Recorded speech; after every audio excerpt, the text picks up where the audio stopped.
In today's lecture, we're going to talk about the structure of the cell membranes and the transport of various compounds across the membrane. So first of all, plasma membrane consists of four major types of biological molecules, namely phospholipids, cholesterol, proteins, and carbohydrates. That composition gives it a fluid character. The membrane essentially isn't solid, isn't stiff. It is rather fluid and flexible. The principal component of the membrane are lipids, specifically phospholipids that comprise a bilayer constituting most of the membrane, and cholesterol, which regulates the membrane fluidity. In many cases, lipids are modified by the addition of carbohydrates, forming glycolipids. Another crucial component of the membrane is proteins. Just like lipids, proteins within the membrane can also be modified by the addition of carbohydrates, so-called glycosylation, forming glycoproteins. Just to remind you, a phospholipid, a principal component of the membrane, consists of the molecule of glycerol, an alcohol with 3 hydroxyl groups, 2 fatty acids attached to a glycerol, and a phosphate-linked head group, which is attached to a glycerol as well. Cholesterol, a second lipid component of the membrane, is located along the phospholipids in the core of the membrane. You can see cholesterol molecules being incorporated into a membrane here. And importantly, carbohydrate modifications of lipids or proteins occur only on the exterior surface of the membrane, which faces the outside of the cell. Now it's time to take a closer look at the structure of phospholipids. A phospholipid consists of a 3-carbon glycerol backbone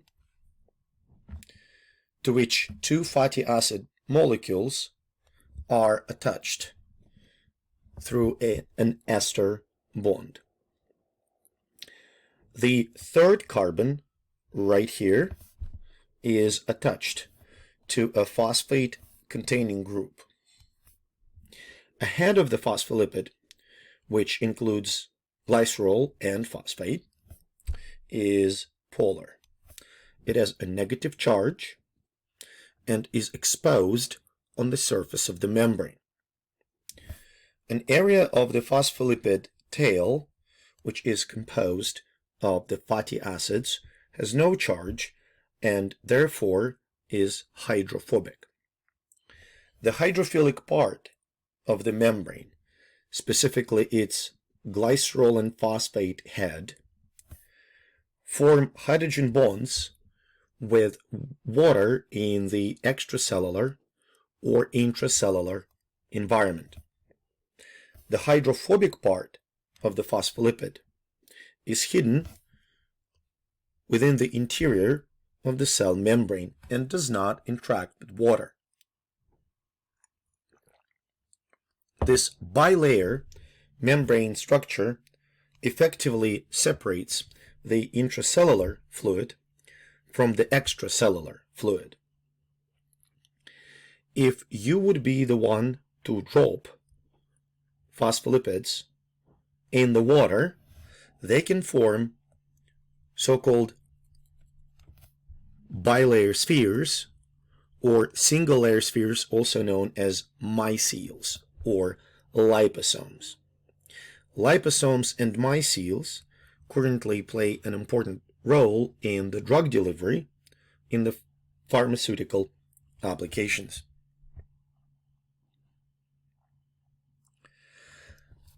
Other important components of the membrane are proteins and carbohydrates, with proteins being the second major component of a plasma membrane. Two principal types of proteins within the membrane are integral proteins, shown here, and peripheral proteins, shown here.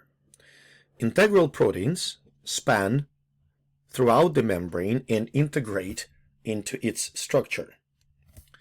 Usually, they have a hydrophobic region that spans the membrane, as you can see on this illustration, where these hydrophobic regions interact with the hydrophobic fatty acid tails within the phospholipid bilayer.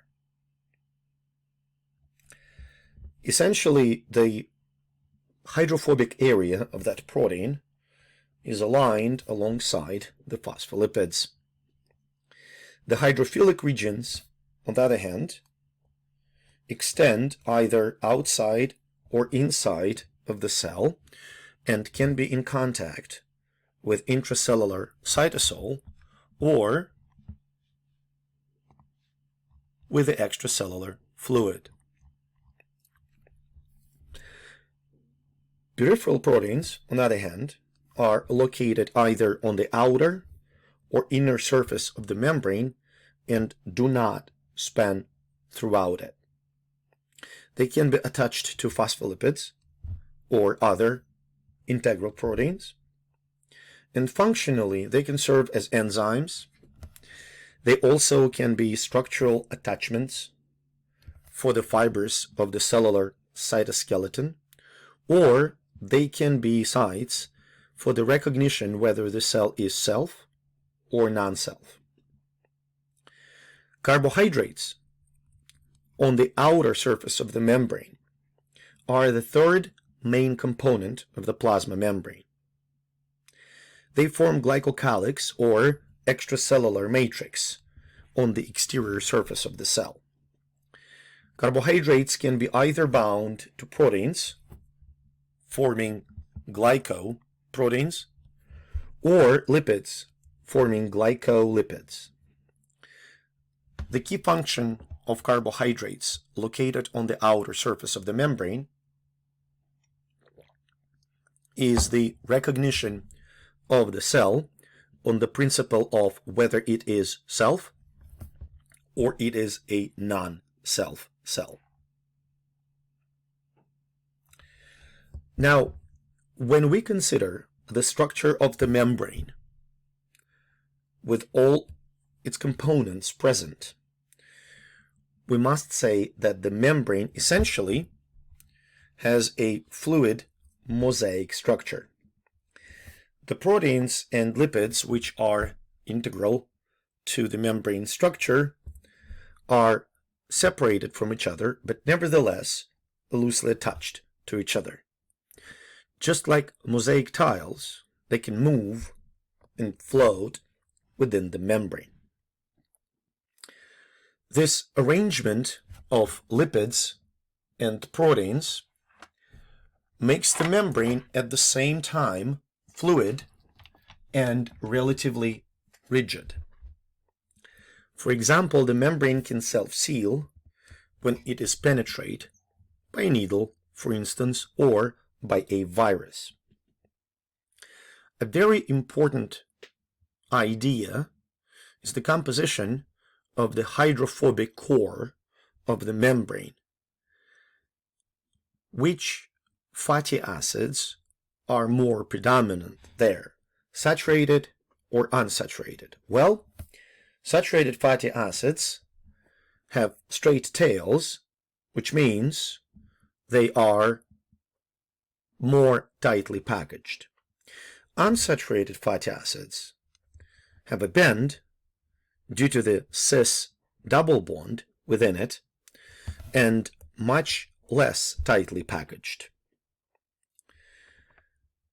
When the temperature decreases, if the membrane contains mostly saturated fatty acids, they become very compressed, turning membrane viscous, dense, and fairly rigid. if the membrane contains a relatively large percentage of unsaturated fatty acids, despite the fact that they are being compressed at the lower temperature, the kinks, the cis double bonds, maintain the membrane fluidity. The membranes that have a lot of saturated fatty acids would pretty much solidify as the temperature decreases, while the membranes that contain the large percentage of unsaturated fatty acids will still maintain its fluidity. This explains how some organisms can adapt to the cold environment by altering the proportion of unsaturated fatty acids in their membranes. Probably the most important feature of a plasma membrane is its selective permeability, which means not every compound is allowed in or out of the cell. One of the explanations for this feature is that plasma membranes are essentially asymmetric, meaning that the interior surface of the membrane is different from its exterior surface. Peripheral proteins located on the inside of the membrane and on the outside of the membrane may have different functions. The carbohydrates are located exclusively on the exterior, but not on the interior surface of the membrane. All this together explains how the membrane can control the passage of the chemicals through itself. Plasma membranes are essentially amphiphilic or amphipathic, which means they have hydrophilic and hydrophobic regions. That explains how different molecules may or may not have a capacity to cross the membrane. For example, small, nonpolar, lipid-soluble molecules can cross the hydrophobic core of the membrane directly. Examples of such molecules include respiratory gases, such as oxygen, lipid-soluble hormones, lipid-soluble vitamins, such as vitamin A, etc. On the other hand, polar and hydrophilic molecules or particles, such as amino acids, monosaccharides, ions, can't pass the hydrophobic core of the membrane directly. This is why this type of molecules and particles have to use the transmembrane proteins, such as channels, carriers, or pumps, to cross the plasma membranes. Now let's talk about different types of the transport across the membrane. The first one, of course, is diffusion. Diffusion is a passive process. It means that during diffusion, a substance moves down its concentration gradient from its high concentration to its low concentration. This movement does not require any input of energy. The definition of a gradient in itself is the uneven distribution of the concentrations across the space. During diffusion, a substance is moving from its high to low concentration, and this process is terminated when the concentrations across the space are equal or when the gradient is gone. As I mentioned before, diffusion does not require any energy input, since the gradients have potential energy, and this energy is essentially dissipated and converted into kinetic energy of moving particles, so the gradient is being eliminated. Now, during simple diffusion, as you can see, the molecules that are small and hydrophobic can move directly across the membrane through its hydrophobic core. So which factors would increase the diffusion rate across the membrane? Well, first and foremost, the steeper the gradient, the faster diffusion is going to happen. Smaller molecules, for obvious reasons, diffuse faster than the large ones. Higher temperature that intensifies the Brown movement will increase the rate of the diffusion, and the lower density of the solvent will also accelerate it. Molecules with lower polarity, or, and there's a typo here, less hydrophilic, will diffuse across the membrane faster than more polar and more hydrophilic molecules.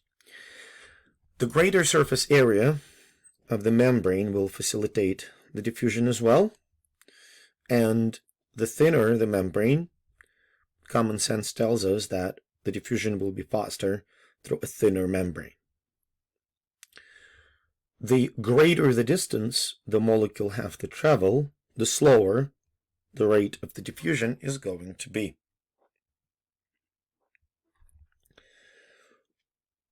When we start looking at the polar molecules, or such as glucose or amino acids or ions, they're going to be repelled by the hydrophobic core of the membrane.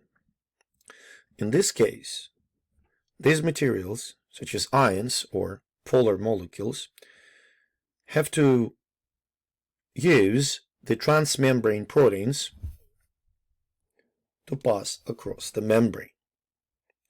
Two examples of such proteins that facilitate the diffusion, hence the name facilitated diffusion. Two examples of such molecules are channels and carriers.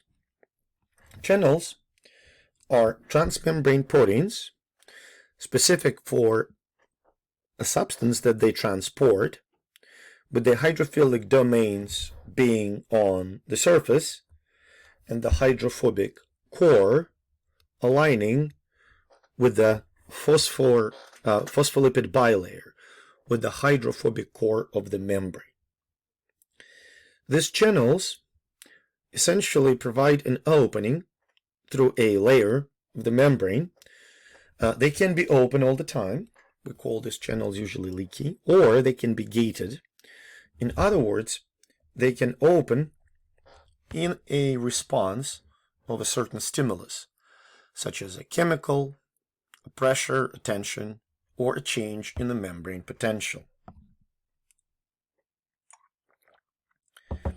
Carrier proteins, on the other hand, aren't just openings in the membrane. They essentially bind a substance that they transport and change their shape in response to that binding. That shape change moves the molecule of a substance that is being transported across the membrane, releasing it on its other side. Carriers are typically specific. For instance, glucose carriers carry, glucose, but they are not specific in terms of the direction of the passage. The molecules can be passed through a carrier in either direction, and it entirely depends on the gradient of the substance being transported. Each cell has a limited number of carriers in the membrane, which means that the rate of transport is limited. In other words, even if you increase the concentration gradient across the membrane, it will not speed up the transport rate because all carriers will be fully saturated. As a rule of thumb, carriers operate much slower than the channels by the orders of magnitude.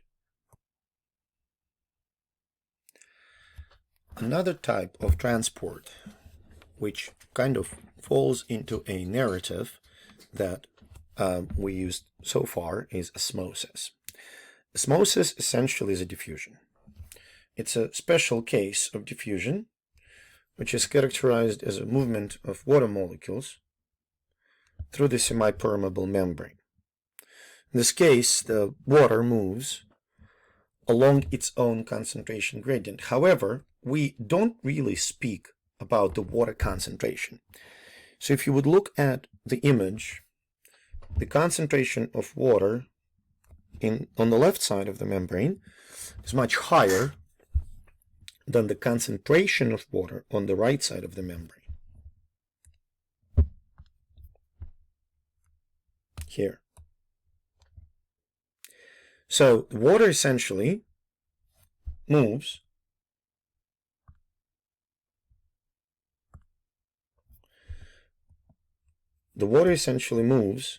along its concentration gradient, which is inversely proportional to the concentration of solutes, all of them.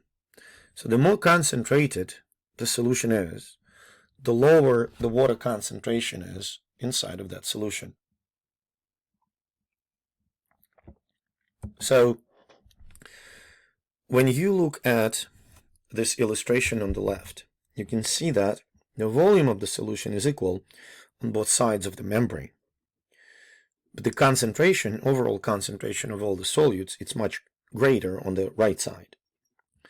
So the water that is permeable, the membrane that is permeable to water but not to the solutes, will allow the movement of water down its concentration gradient towards a more concentrated solution. So water diffuses towards a higher concentration of solutes during osmosis. This process of water movement towards a higher solute concentration will continue until the gradient of water concentration is eliminated, or when the hydrostatic pressure created by the elevated solution level on the right side of the semi-permeable membrane will equilibrate the osmotic pressure exerted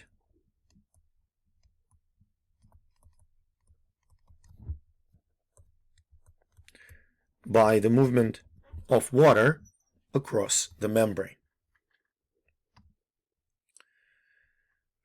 Osmosis is the foundation for a very important concept, both for fundamental biology and for medicine, called tonicity.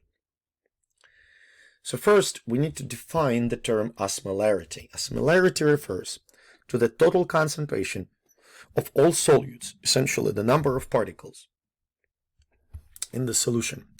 Osmolarity does not depend on the chemical composition. Osmolarity of 1 molar potassium chloride solution will be the same as the osmolarity of 1 molar sodium chloride solution.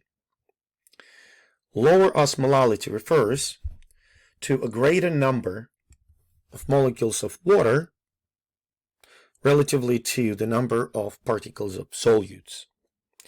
High osmolarity, on the other hand, refers to the fewer water molecules relatively to the number of the solute particles. As we mentioned before, the water moves towards the greater solute concentration. In other words, water moves from the area with the lower osmolarity to the area with the higher osmolarity. And now we're approaching the concept of tonicity. The solutions that surround a cell can be either hypo, hyper, or isotonic. Hypertonic solution refers to the situation when extracellular fluid has the greater osmolarity than the cytoplasm of the cell. In this case, the cell has a greater concentration of water than the environment, so the water will be leaving the cell. In the isotonic solution, the osmolarity of the extra and intracellular fluid, or cytoplasm, those osmolarities are the same, so in situation with isotonic solution, the influx and the efflux of water within the cell, they equilibrate each other, meaning that there is no net movement of water in or out of the cell. I want to emphasize that the water is still moving, the amount of water that enters the cell and the amount of water that leaves the cell are equal in case of isotonic solution.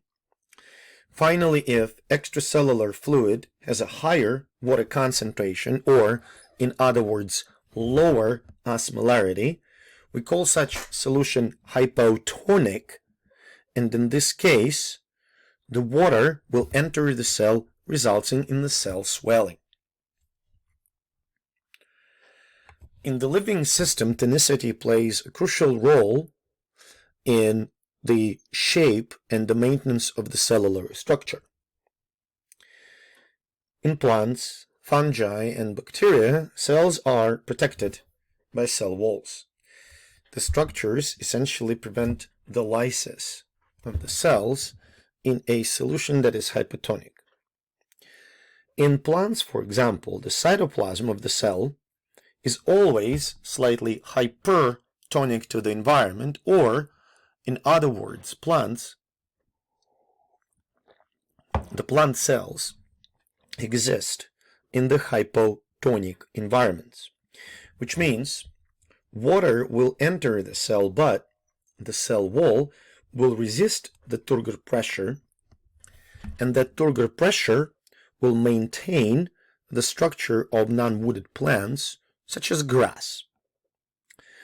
When water becomes scarce, extracellular fluid becomes more concentrated and hypertonic, which results in the plasmolysis when cell membrane detaches from the cell wall, and macroscopically we can call it wilting.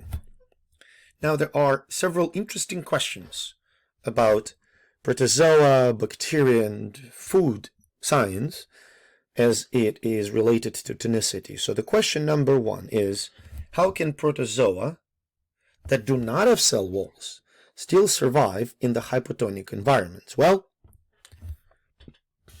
if you have a basement that is frequently flooded, you install a sump pump. Protozoa have so-called contractile vacuoles, which function is to pump out the water that comes in due to the fact that these protozoa cells exist in hypotonic environment. It explains why many protozoa are voracious predators. They need enormous amount of energy to constantly pump the water out of their cells. Another good question is, how can bacteria survive in the environments with a high concentration of salt, such as a Dead Sea? Well, if you listened carefully, you realized by now that the terms hypertonic and hypotonic are relative terms. They don't necessarily refer to a particular concentration of salt. So, when a bacterial or archaeal cell exists in the environment with high concentration of salt, essentially in the environment with high osmolarity, the cell will maintain the similar level of osmolarity, similar concentration of solutes inside the cell, therefore making the outside environment and the cytoplasm isotonic to each other. We use the knowledge about the behavior of the cells in hypertonic solutions on almost a daily basis by drying and salting our food. When food is salted, the environment outside of the food, the environment becomes extremely concentrated in terms of the salt, in terms of high osmolarity, which is detrimental for bacteria that can cause food spoilage. Salting and drying have been used by humanity for years and years and years to preserve food. Now, so far, we were talking about the passive transport, the diffusion. Now, let's consider the active transport. Unlike diffusion, active transport requires energy, mostly in the form of ATP, but there are other ways to gain it, because the substance is usually moved against the gradient. So when ions move in and out of the cell, proteins stay in the cell and bear a negative charge, which explains why the net charge inside of the cell is negative. This generally negative charge within the cell creates what's called an electrical gradient, a difference of charges across the membrane. So as we mentioned before, the interior of the cell is electrically negative relatively to the extracellular fluid. If we would look at the relative concentrations of ions inside and outside of the cell, we will find out that inside the cell the concentration of potassium is greater than on the outside, but the concentration of sodium inside the cell is lower than on the outside. Because of this double gradient, sodium concentration being greater on the outside and the negative charge inside the cell, sodium is driven to diffuse into the cell. On the other hand, the electrical gradient also drives potassium into the cell, and its concentration gradient drives the potassium out of the cell. So if we look at the diffusion, the movement of sodium, both electrical and concentration gradient drive sodium into the cell. When we look at the gradient for potassium, the concentration gradient drives it outside, while the electrical gradient drives it inside of the cell. This movement of ions, the combination of concentration and electrical gradients, so-called an electrochemical gradient, explains the distribution of charges across the membrane. For this course, you must know that the following four ions have a greater concentration outside of the cell. It's potassium, calcium bicarbonate, and chloride. These four ions, potassium, magnesium, hydrogen phosphate, and sulfate, have greater concentrations inside the cell. Active transport can be compartmentalized into a primary and a secondary active transport. So primary active transport, for the most part, moves the ions against the concentration gradient across the membrane, and it entirely depends on ATP as the source of energy. A glaring example of primary active transport is sodium-potassium pump or sodium-potassium ATPase. This enzyme/pump moves potassium into the cell and sodium out of the cell. It moves these ions in 2:3 ratio. In other words, for every 2 potassium ions that are moved into the cell, 3 sodium ions are moved out of the cell. The main function of sodium-potassium pump is to maintain the electrochemical gradient across the cell membrane and to maintain the proper concentrations of sodium and potassium inside and outside of the cell.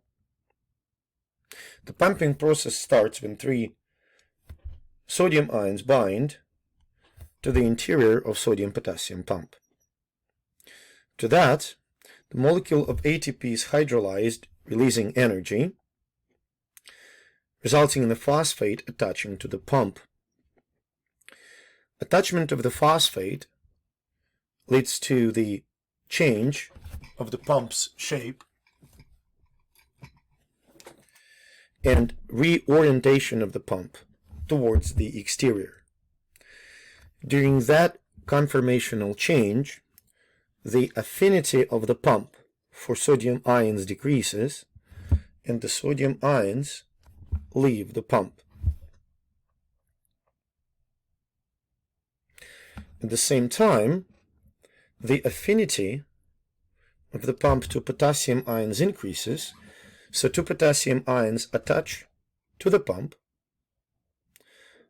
and after that, phosphate dissociates from the pump molecule, which results in a change of the pump's shape, reorienting itself towards the interior of the cell. When this happens, the affinity of the pump to potassium ions goes down, and two potassium ions move into the cytoplasm, so the process starts again.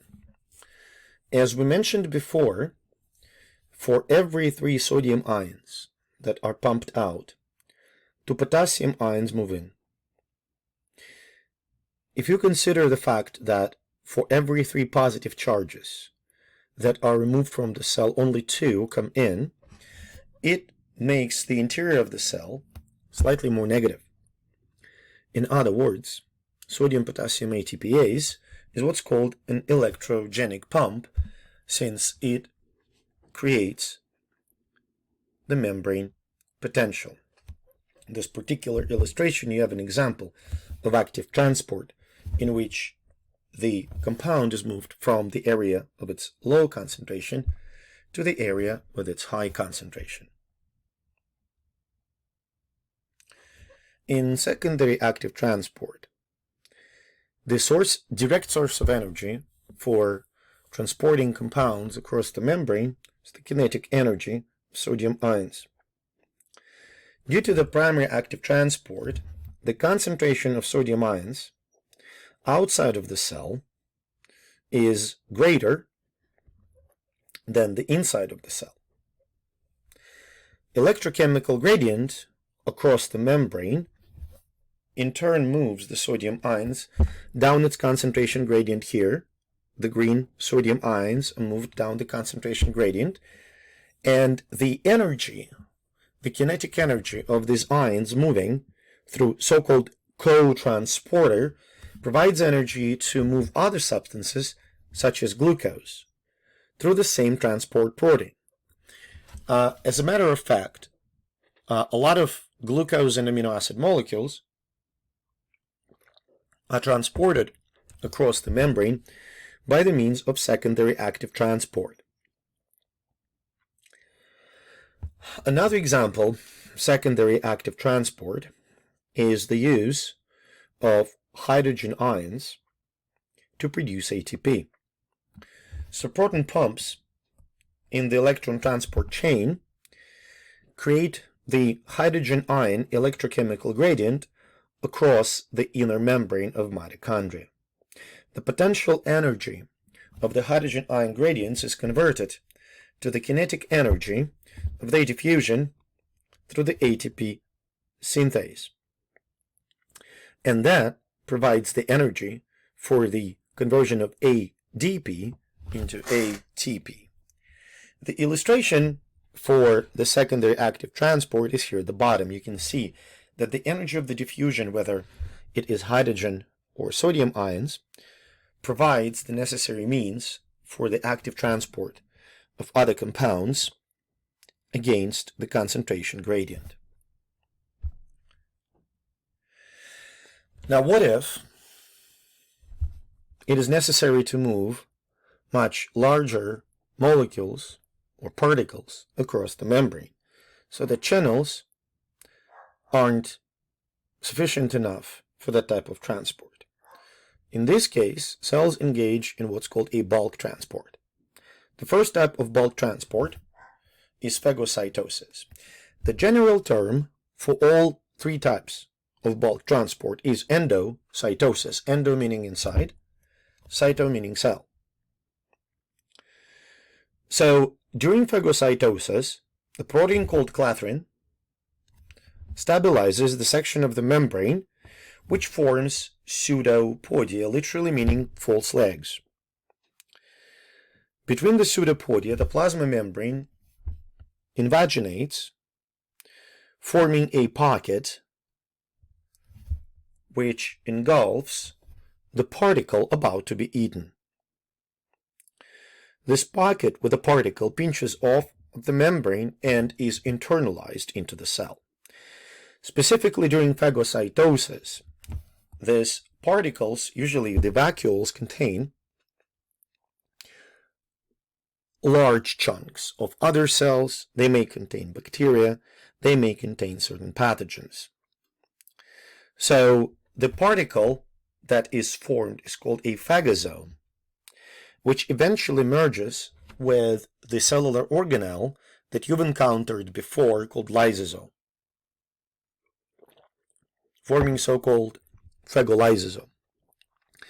Inside the phagolysosome, the components of the particle taken into the cell during phagocytosis are completely digested by the digestive proteins and hydrochloric acid.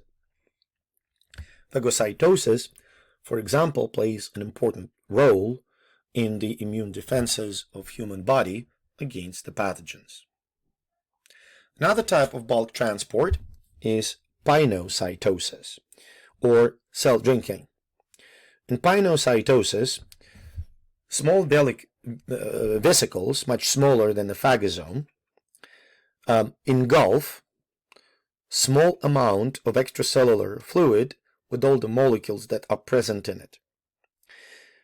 Pinosomes do not merge with lysosomes. They serve entirely for the internalization. A specific type of pinocytosis is podocytosis, in which a protein called caveolin, located on the cytoplasmic side of the membrane, stabilizes vesicles in the structures called caveolae. Caveolae are even smaller than pinosomes in pinocytosis. The main function of podocytosis is to transport molecules and ions into and across the cells. For example, podocytosis plays a crucial role in transporting calcium into the smooth muscle cells. This process can also deliver molecules to various membrane-bound organelles within the cell, such as endoplasmic reticulum. And finally, the third type of endocytosis is receptor-mediated endocytosis. The receptors on the plasma membrane, which are for the most part proteins, have a very high and very specific affinity for certain substances. When receptor binds to the substance that is specific to it, the protein clathrin located on the cytoplasmic side of the membrane stabilizes the clathrin-coated vesicle, allowing to bring substances from the extracellular fluid into the cell in a highly specific manner. Many viruses and some bacteria, as well as bacterial toxins, use this process to specifically bind to the host cells and enter them. Cells not only bring the substances inside, they also excrete them. And bulk excretion of various compounds and particles out of the cell is called exocytosis. During exocytosis, the vesicles that are formed in a cytoplasm are merging, fusing with a plasma membrane, releasing the vesicle components in the extracellular space. For example, neurons secrete neurotransmitters into synaptic cleft during the transmission of the nerve signal. In this table, I summarized the main ways to transport molecules and particles across the membrane. Please know how they work, whether they are active, i.e. require energy, or passive, i.e. energy independent, and what materials are usually transported by each method.